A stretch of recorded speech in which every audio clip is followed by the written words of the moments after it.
Hello, नमस्ते, प्रणाम, हर हर महादेव। हम आप सबके भाई बनी दीपक दीपांशु। तो आप सभी के स्वागत बटे हमारे यूट्यूब चैनल में। तो वो लोग कैसन बानी, हमरा पूरा ना आशा ना पूरा विश्वास बा कि आप लोग एकदम ठीक हो, हम एकदम ठीक रहिए, मस्त रहिए, स्वस्थ रहिए। तो भैया आज हम सब खातिर ले करके आइल बानी बहुत ही एकदम जबरदस्त बवाल गाना, जौन की गाना में एकदम वजन बाटे। देवर भौजाई के मैटर बा, तर्ज बा कि बोले के परी सरेंडर है। टुनटुन यादव भैया के गाना पर ही गाना लेकर के आइल बानी धुन पर। तो हमारा आशा ना पूरा विश्वास बा कि वीडियो मैटर रो सबके बहुत ही अच्छा लगी, पसंद आई। आप सबके प्यार आशीर्वाद प्यार दुलार अपने भाई दीपक दीपांशु और चैनल के ढेर सारा अपन मिली। और जे भी भाई के हमारा से पर्सनल गाना लिखवावे को के, पर्सनल म्यूजिक बनवावे को के, भाई हमारे नंबर पर संपर्क कर सकत रंजा।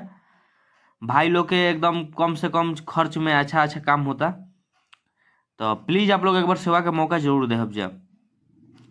बहुत एकदम जबरदस्त लाइन बाटे, बहुत एकदम प्यारा प्यारा सा लाइन बा। तो चलिए हम लोग सबके ज्यादा देर ना करते हुए मुखड़ा के डमी करके सुनावा तानी। लड़की कहताड़ी, लड़की के लाइन बा, अरे की आधा हिस्सा होला भौजाई में, काले बदेवर गोड़ लगाई में। कि आधा हिस्सा हो खेला भौजाई में, काले बदेवर गोड़ लगाई में।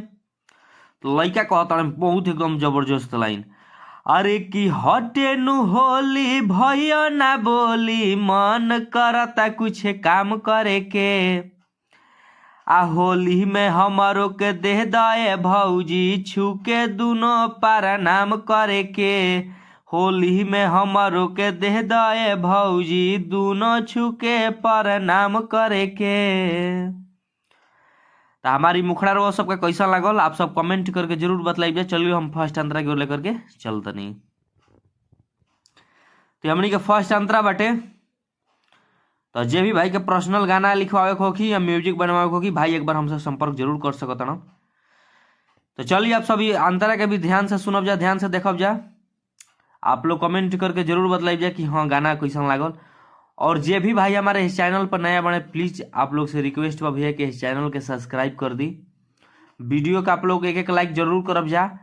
और अपने भाई दोस्त मित्र साथी के पास जे भोजपुरी के भाई जानत हुई ओकरा पास आप लोग शेयर करब जा। और कमेंट करके बताइब जा कि हाँ कैसन लागल, कैसन लिखले बानी। तो चली रो सबको हम फर्स्ट अंतरा के डमी करके सुनावत नहीं।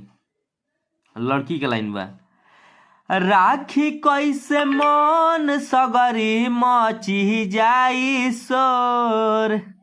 तो लड़का कहता ने कि राखी के अबीर भौजी लागब हम ही गोड़। राखी कैसे मन देवरू मची जाई सोर। आ राखी के अबीर लागब हम ही गोड़। बढ़िया से रंगे दीह देवर के, आ ना की झूठो नाम करे के। आ होली में हमारो के देह दए भौजी, छुके दोनों पारा नाम करे के। आ होली में हमारो के देह दए भौजी, छुके दोनों पारा नाम करे के।